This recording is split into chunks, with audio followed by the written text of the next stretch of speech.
বাবা অনেক করে বলেছিল বেশি রাত না করতে, তাও বছর শুরুর প্রথম ক্লাবের প্রোগ্রাম। বেশ রাত হয়ে গেল। জানুয়ারির কড়া শীত, রাতটা বেশ নিঝুম, আর তার সাথে প্রচণ্ড ঠান্ডা হাওয়াও বইছে। হ্যালো। কখন ফিরবি? কটা বাজে খেয়াল আছে? হ্যাঁ বাবা, এই তো ফিরছি। আমার বন্ধু বিকাশকে ডাকলাম। কিরে বিকাশ, হলো তোর? আর কতক্ষণ? তাড়াতাড়ি আয়, নয়তো আমি চললুম। হ্যাঁ, এই তো তালাটা লাগিয়ে আসছি। বিকাশ ছুটে এলো। চল চল চল, তাড়াতাড়ি চল, সময়টা দেখেছিস? আরে ভাই, এত টেনশন করার কি আছে? দুজনেই হাঁটতে হাঁটতে বড় রাস্তায় এলাম। এই শীতের রাস্তায় কোনো জনমানব তো নেই, এমনকি কোনো কুকুর বিড়ালেরও দেখা মিলল না। ট্যাক্সির জন্য বেশ কিছুক্ষণ অপেক্ষা করলাম। অনেক পরে একটা ট্যাক্সির দেখা মিললেও কাউকে তোয়াক্কা না করেই বেরিয়ে গেল। দূর, কোনো ট্যাক্সির দেখা পাওয়া যাবে বলে তো আমার মনে হচ্ছে না।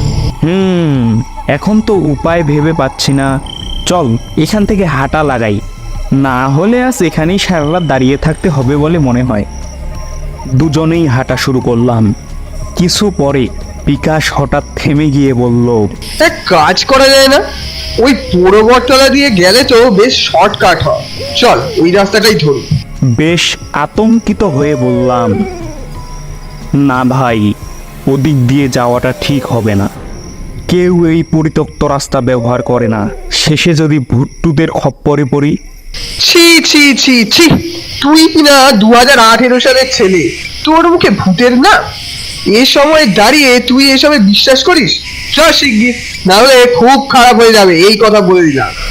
আমি আর বিকাশের মুখের উপর কিছু বললাম না, এমনিতেই বেশ দেরি হয়ে গেছে। হাঁটতে হাঁটতে পুরো বটতলার রাস্তা ধরলাম। যেহেতু রাস্তাটা ব্যবহার হয় না, সেখানে বিশেষ কোনো আলোর ব্যবস্থা নেই। যে কটাও আছে তার অর্ধেকই ভেঙে গেছে। অদ্ভুত সব আওয়াজ কানে ভেসে আসছে। পোড়াবাড়ির সামনে যেতেই বেশ অস্বস্তি বোধ করতে লাগলাম। বিকাশ সামনেই যাচ্ছিল আর আমি পিছনে। হঠাৎ বিকাশ থমকে দাঁড়িয়ে পড়ল। কি হলো বিকাশ, দাঁড়িয়ে পড়লি কেন? বিকাশ ভয়ার্ত কণ্ঠে চেঁচিয়ে উঠল, অবিনাশ! অবিনাশ? কি সব বলছিস? সেটা কি করে হয়? ও তো... কথা শেষ হয়নি, দেখে আমার হাত পা ঠান্ডা হয়ে গেল। পিঠের শির দ্বারাবে ঠান্ডা স্রোত বয়ে গেল। অন্ধকারে অবিনাশ ধীরে ধীরে আমাদের দিকে এগিয়ে আসছে। তার চোখ দুটো রক্তের মতো লাল।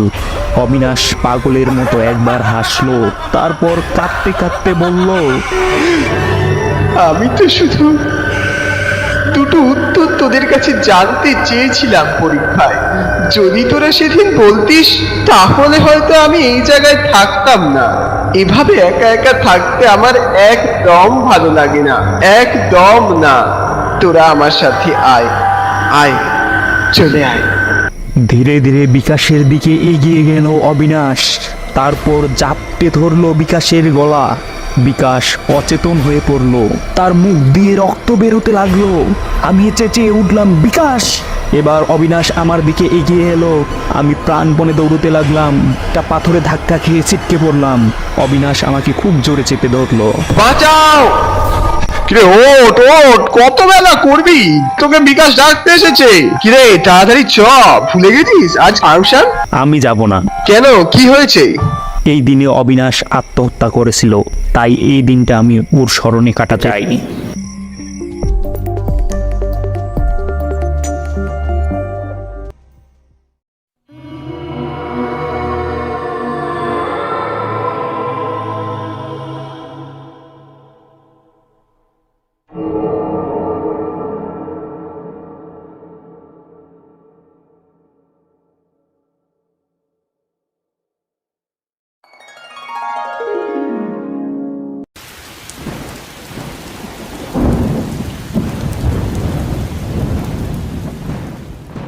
সন্ধ্যে থেকে ঘরময় পায়চারি করার পর একসময় শরীরে উস্কুসানি শুরু হলো।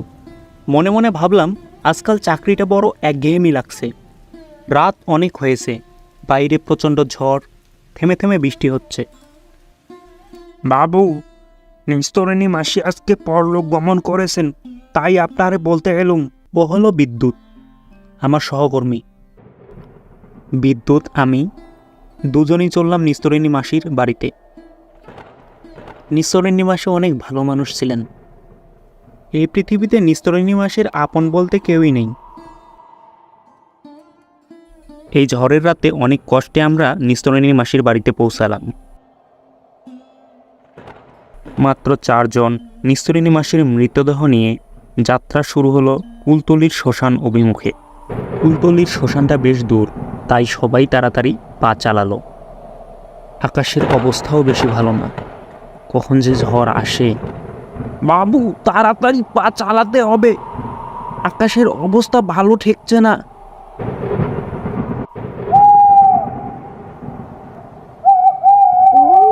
হঠাৎ যেন মনে হলো উপর থেকে কি একটা খাটের উপর লাফিয়ে পড়ল। খাটটা খুব জোরে কেঁপে উঠল। আমরা সবাই চমকে উঠলাম। বিদ্যুৎ টর্চ জেলে দেখলো কোথাও কিচ্ছু নেই। এদিক ওদিক ভালো করে দেখা হলো, নির্জন রাস্তা, বর্ষাকাল, এমনিতেই এসব রাস্তায় লোক চলাচল কম। সবাই একটু ভয় পেয়ে গেছে, যদিও মুখে কিছু বলছে না। বাবু, ওসব মনের ভুল। 4 জনের একসাথে মনের ভুল হয় কিভাবে? যেতে যেতে হঠাৎ বিদ্যুৎ চিৎকার করে উঠল, বাবু, আমার কাঁধে কার পা লাগছে, দেখুন তো মরার পা নাকি, মানে মাসির বাঁধনটা আলগা হয়ে গেছে নাকি। আবার খাট নিচে রেখে টর্চ চালিয়ে দেখা হলো সবই ঠিকঠাক। নিস্তরিণী মাসি নিশ্চিন্তে যেন ঘুমিয়ে আছে। সবার মনটা খসখস করতে লাগলো, কেমন যেন ডাকতে লাগলো আমার মন। বাতাসটাও ভারী হয়ে আসছে, ঘূর্ণিঝড়ের পূর্বাভাস। এবার সবাই চিন্তিত হয়ে পড়লাম। হঠাৎ বিদ্যুৎ বলল, বাবু, মারণতলার শ্মশানে গেলে হয় না? ওটা তো কাছেই। কুলতলির শ্মশানে যেতে অনেক দেরি হয়ে যাবে, তার উপর ঝড় আসছে। এর উপর যদি বৃষ্টি এসে যায় তাহলে তো হয়েই গেল। মারণতলা নামটা যেন কেমন, বুকের ভেতরটা থরথর করে উঠল।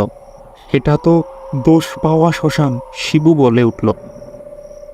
আগুনের লেলিহান শিখা যেন আকাশ স্পর্শ করল।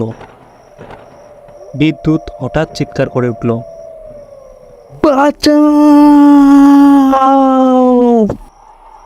আর কিছু বলার মতো অবস্থায় ছিল না সে। বলার দরকারও নেই, সবাই দেখতে পাচ্ছে। নিস্তরিণী মাসির চিতার পাশে কারা সব ঝুঁকে দেখছে। তাদের কালো কালো চোখ, চোখ মুখ কি ভয়াবহ। বিদ্যুৎ ফিসফিস করে বলে উঠল, বাবু, দোষ পাওয়া শ্মশানের প্রেত জেগে উঠেছে, পালাও সব। ওরা সবাই প্রাণ ভয়ে দৌড় লাগালো।